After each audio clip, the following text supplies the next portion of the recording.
It's episode 8 of Vanity Fair and the Battle of Waterloo. But first, if you're joining the serial at this point, here's a chance to catch up with Becky Sharp's adventures.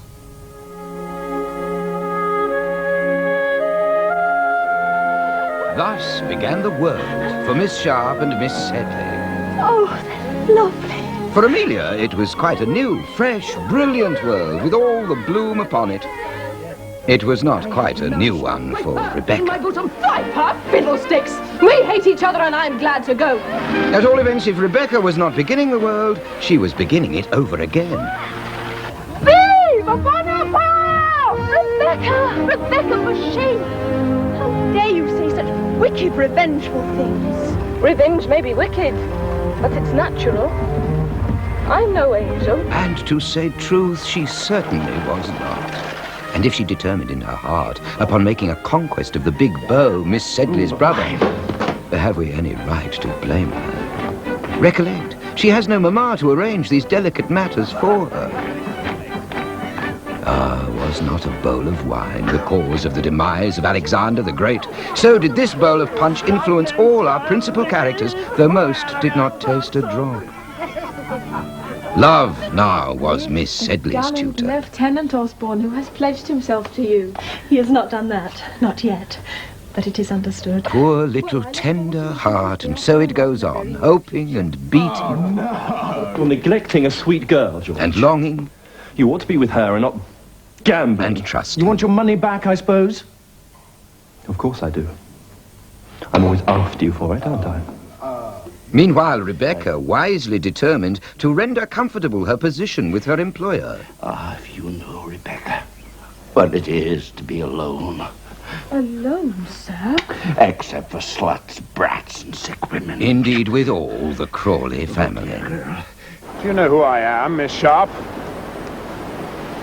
You're Mr. Rawdon Crawley, sir.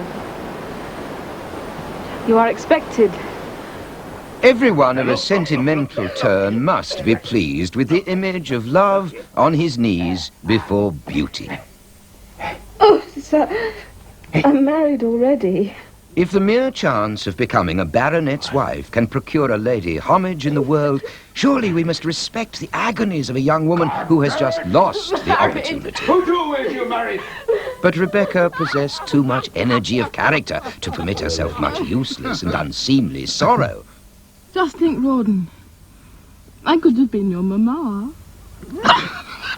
Our surprise story now finds itself hanging on the skirts of history. An outlaw! A resumption of the war is certain! Napoleon is flinging his last stake, and poor little Emmy's happiness forms part of it.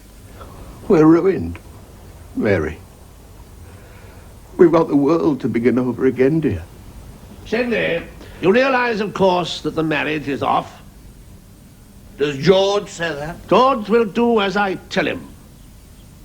Your daughter's portion was £10,000. You haven't got 10 pence. When the elder Mr. Osborne gave what he called a hint, there was no possibility for the most obtuse to mistake his meaning. There'll be no beggar marriages in my family, sir. If you choose to fling aside 10,000 a year, you may do so. I will marry her tomorrow and be damned to you, sir.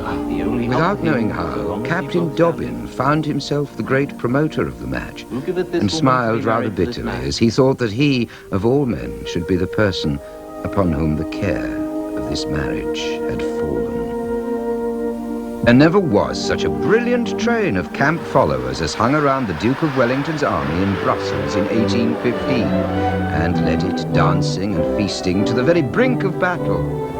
A certain ball, which a noble duchess gave on the 15th of June, is historical. And whilst Amelia's appearance was an utter failure, Mrs. Crawley's debut was very brilliant. Only women know how to wound so. Our poor Emmy, who had never hated, never sneered in all her life, was powerless in the hands of her remorseless little enemy. How George wished that night's work undone, that he might, with a clear conscience, say farewell to the tender, guileless being by whose love he had set such little store. I am awake, George. Poor soul. And to what? A bugle from the place of arms began sounding clearly. The whole city was awake.